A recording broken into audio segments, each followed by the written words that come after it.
Shalom saudaraku, berjumpa kembali bersama dengan saya, Pendeta Jakob Setio, dalam program Sapa Jemaat di Rumah. Mari kita masuk dalam hadirat Tuhan, kita berdoa, mohon penyertaan dan berkat Allah dicurahkan atas kita.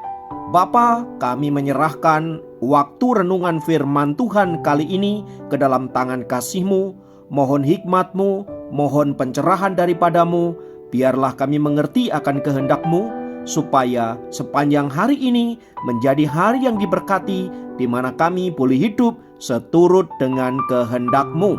Berfirmanlah Tuhan, kami siap diberkati. Di dalam nama Yesus kami berdoa dan bersyukur kepadamu. Haleluya, amin. Firman Tuhan kali ini terambil dari Markus 8 ayat 38. Markus 8 ayat 38 berkata, "Sebab barang siapa malu karena aku dan karena perkataanku di tengah-tengah angkatan yang tidak setia dan berdosa ini, Anak Manusia pun akan malu karena orang itu apabila ia datang kelak dalam kemuliaan Bapanya diiringi malaikat-malaikat kudus." Saudara, kata malu dalam Kamus Besar Bahasa Indonesia diartikan merasa sangat tidak enak hati, merasa terhina, merasa rendah, dan lain sebagainya karena berbuat sesuatu yang kurang baik, kurang berkenan, kurang benar,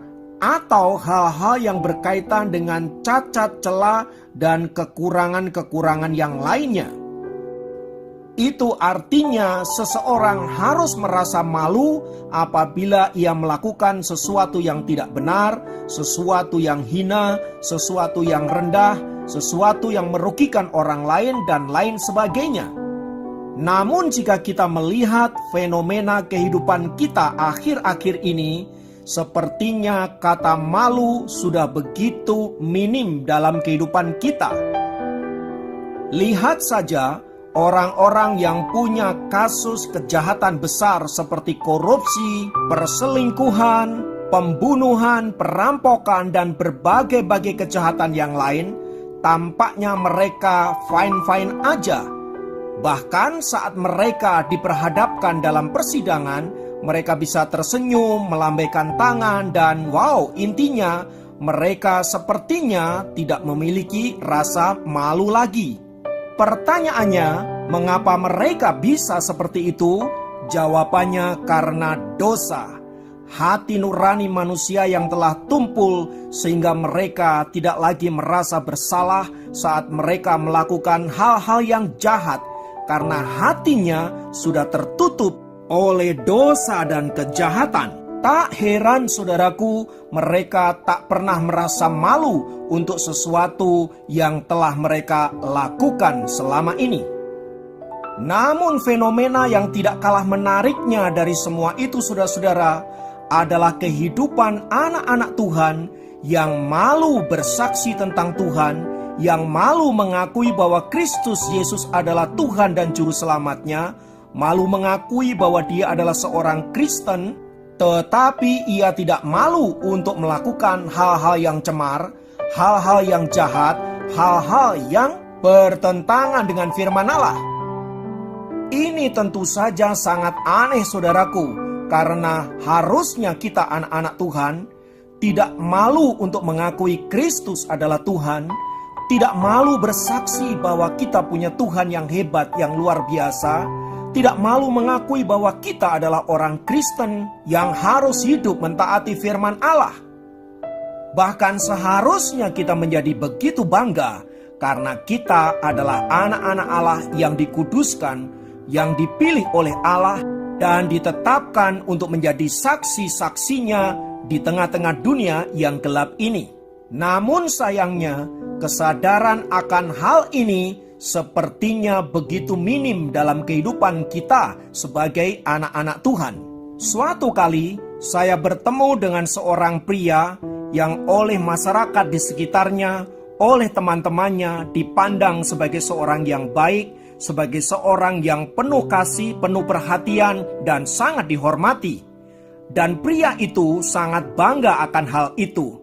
Tetapi anehnya, baik teman-temannya maupun masyarakat di sekitarnya, tidak pernah ada yang tahu bahwa dia adalah seorang Kristen. Dan ketika saya menanyakan kepadanya mengapa dia tidak memberitahukan identitasnya, dia menjawab, "Saya malu karena saya satu-satunya orang Kristen di tengah-tengah mereka."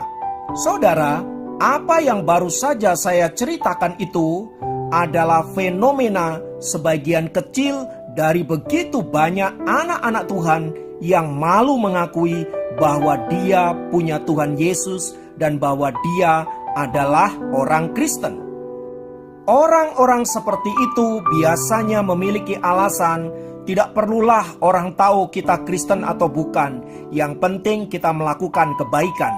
Jika demikian, bagaimana orang-orang di sekitarnya tahu bahwa kebaikanmu adalah lahir dari imanmu kepada Bapa di surga? Tidakkah orang-orang yang tidak mengenal Kristus pun bisa melakukan hal-hal yang lebih baik dari kita? Tetapi semua dalih itu sesungguhnya karena kita malu mengakui bahwa kita punya Tuhan Yesus dan bahwa kita adalah orang-orang percaya.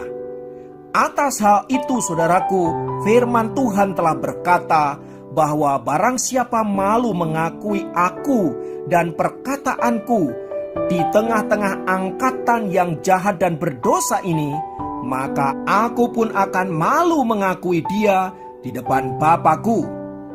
Saudaraku, firman Tuhan ini mengingatkan kita untuk kita senantiasa sadar bahwa kita dipanggil bukan saja untuk diselamatkan, tetapi kita juga dipanggil untuk menjadi saksi-saksi Kristus.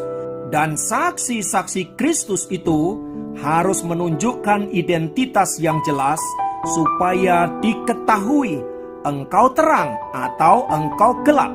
Karena itu mari kita tunjukkan identitas kita sebagai anak-anak Allah dengan kata dan perbuatan, supaya dunia tahu bahwa kita punya Allah yang penuh kasih, Allah Juru Selamat dunia.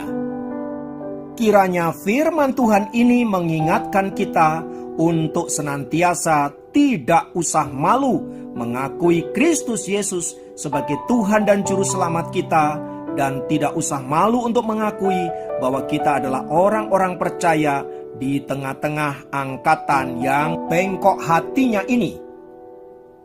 Kiranya Tuhan memberkati. Mari kita berdoa. Tuhan, di dalam nama Yesus, biarlah kuasa Roh-Mu yang kudus memberikan kami hikmat, memberikan kami kuasa, sehingga kami boleh menjadi saksi-Mu lewat kata dan perbuatan, supaya melaluinya kami boleh memuliakan nama-Mu di tengah-tengah dunia ini. Ampuni kami jika selama ini kami menyembunyikan identitas kami sebagai anak-anak Allah karena kami malu.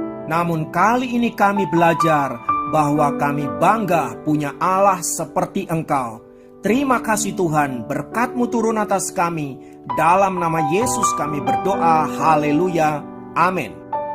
Demikian program Sahabat Jemaat kali ini. Sampai jumpa dalam program Sahabat Jemaat yang lain. Tuhan Yesus memberkati.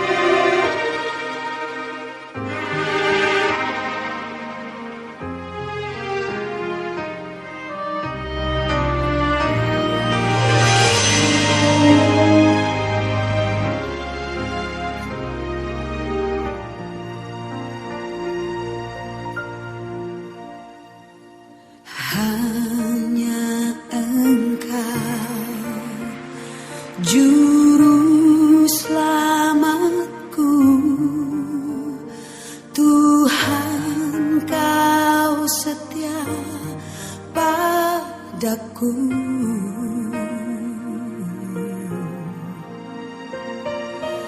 Yang ku pegang hanya janji-Mu,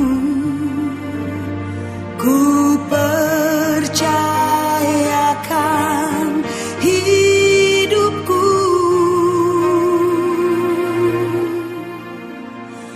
Ku sembah Kau Allahku, Bapa dan Sahabat.